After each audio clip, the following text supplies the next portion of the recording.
नमस्ते दोस्तों, सत्ता और समाज के किस्सों में आपका स्वागत है। मैं हूं आपका साथी श्रवण कुमार। आज हम बात करेंगे एक ऐसे कुशल प्रशासक की जिन्होंने अपने ईमानदार रवैये के कारण, अपने सख्त रवैये के कारण राजनीति में व्याप्त भ्रष्टाचार, चुनाव में जो धांधलियाँ होती थी, पैसे का दुरुपयोग होता था, बूथ कैप्चरिंग की घटनाओं को बिल्कुल ख़त्म कर दिया। हम बात कर रहे हैं पूर्व मुख्य चुनाव आयुक्त श्री टी.एन. शेषन की। श्री टी.एन. शेषन का जन्म 15 दिसंबर 1932 को केरल में हुआ था। उनके पिता उस जमाने के जाने माने वकील थे। श्री टी.एन. शेषन ने अपनी पढ़ाई शुरू में अपने गांव से ही की।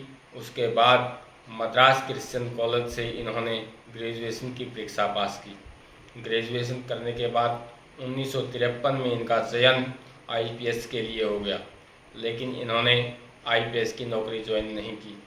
1954 में इनका चयन भारतीय प्रशासनिक सेवा आईएएस के पद पर हुआ और 1955 के बैच के आईएएस अधिकारी बने।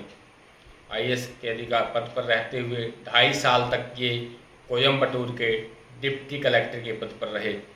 उसके बाद एजुकेशन वीज़ा पे ये हार्वर्ड विश्वविद्यालय चले गए और वहाँ से इन्होंने पब्लिक एड, जिसको लोक प्रशासन बोलते हैं, उसमें एमए की डिग्री प्राप्त की और वहाँ वे सुब्रमण्यम स्वामी के संपर्क में आए। वही सुब्रमण्यम स्वामी जिनकी बहस को आप टीवी पे सुनते रहते हैं। सुब्रमण्यम स्वामी उस समय वहाँ पे एसोसिएट प्रोफेसर थे। उसके बाद ये वापस भारत आ गए और अनेकों विभाग में कई महत्वपूर्ण पदों पर रहे। इनकी काबिलियत को देखते हुए देश के पूर्व प्रधानमंत्री श्री राजीव गांधी ने पर्यावरण और वन मंत्रालय का इनको सचिव नियुक्त किया और उन्होंने 3 साल तक इस पद पर कार्य किया और इस महकमे को अग्रणी श्रेणी में लाकर खड़ा कर दिया। उसके बाद 1989 में ये देश के 18वें कैबिनेट सचिव बने। इनको सबसे ज़्यादा प्रसिद्धि उस समय मिली जब 1990 में देश के प्रधानमंत्री बने श्री चंद्रशेखर और सुब्रमण्यम स्वामी ने इनका नाम मुख्य चुनाव आयुक्त के लिए प्रपोज कर दिया। ये 1990 से 1996 तक देश के मुख्य चुनाव आयुक्त रहे। इन्होंने चुनाव में व्याप्त धांधलियाँ और भ्रष्टाचार को अपने ज़माने में ख़त्म करवाया और नेताओं से ये किसी भी मुद्दे पर सीधे तौर पर भिड़ जाते थे। जब 1991 में बिहार में चुनाव हुआ तो बिहार बूथ कैप्चरिंग और चुनावी धांधलियों के लिए एक बदनाम राज्य था। बिहार के मुख्यमंत्री थे उस समय लालू प्रसाद यादव। जब बिहार में चुनाव हुआ तो उन्होंने बूथ कैप्चरिंग की घटना और जो अवैध वोट डाले जाते थे, एक अवयस्क लड़के भी अवैध वोट डालते थे, उसके लिए इन्होंने पूरी पंजाब तक की पुलिस बिहार में बुला ली और बिहार के पूर्व मुख्यमंत्री लालू प्रसाद यादव से भिड़ गए। हालांकि उस चुनाव में लालू प्रसाद यादव जीत गए और मुख्यमंत्री बने। बाद में इन्होंने लालू प्रसाद यादव को बधाई भी दी, लेकिन जो वोटों का प्रतिशत था वो पहले से कम रहा और जो पहले 11 लाख से ज़्यादा अवैध वोट पिछले चुनाव में पड़े थे वो 5,11,000 पर आ गए। इन्होंने सबसे पहले देश में जो वोटर कार्ड हम यूज कर रहे हैं उसका जो प्रपोज था वो भी इन्होंने नेताओं के सामने रखा, लेकिन कई नेता इससे नाराज़ हुए। उन्होंने सीधे तौर पर तो मना नहीं किया, लेकिन ये कहकर मना कर दिया कि इसमें बहुत ज़्यादा खर्चा होगा। उन्होंने इस निर्णय को सुप्रीम कोर्ट में चुनौती दी।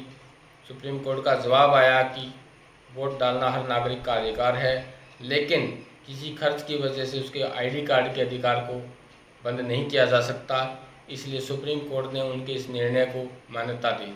बीच में जब नेता इस देश की जो संसद है उससे मानने से इनकार कर दिया था तो उन्होंने सीधे तौर पर बोल दिया कि जब तक वोटर कार्ड का यूज इलेक्शनों में नहीं होगा तब तक मैं चुनाव नहीं करवाऊंगा। और इसका असर देखने को मिला पश्चिम बंगाल के राज्यसभा चुनाव में। देश के पूर्व राष्ट्रपति प्रणब मुखर्जी को अपनी सीट छोड़नी पड़ी। पूर्व मुख्यमंत्री ज्योति बसु ने तो इनको पागल कुत्ता तक कह डाला। इसलिए अपने बेबाक और सख्त रवैये के साथ ये बड़े से बड़े नेता के साथ भिड़ जाते थे। ये यहाँ तक कहते थे कि मैं नेताओं को तो नाश्ते में खाता हूँ। 1996 में तक ये इस पद पर रहे और इन्होंने साफ सुथरी राजनीति की एक मिसाल कायम की। 1996 में अपने पद से सेवानिवृत्त होने के बाद 1997 में इन्होंने राष्ट्रपति का चुनाव लड़ा, लेकिन के.आर. नारायण के मुकाबले में ये हार गए। लोकसभा का चुनाव में इन्होंने कांग्रेस की टिकट पर पूर्व प्रधानमंत्री श्री लाल कृष्ण आडवाणी के खिलाफ लड़ा, लेकिन वो चुनावी हार गए। हार जीत का विषय अलग है, लेकिन इन्होंने अपने में ये साबित कर दिया कि बहुत से लोगों ने कहा कि टी.एन. शेषन जैसे नेता, टी.एन. शेषन जैसे कुशल प्रशासक देश में हों तो चुनाव में जो भ्रष्टाचार है और गरीब से गरीब आदमी भी खुले मन से आज़ादी से वोट डाल सकता है। 2019 में इनका निधन हो गया। ये थी उनकी कहानी।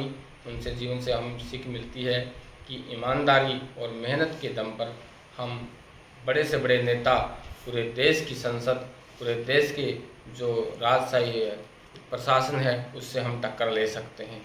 तो ये था उनका जीवन परिचय। धन्यवाद।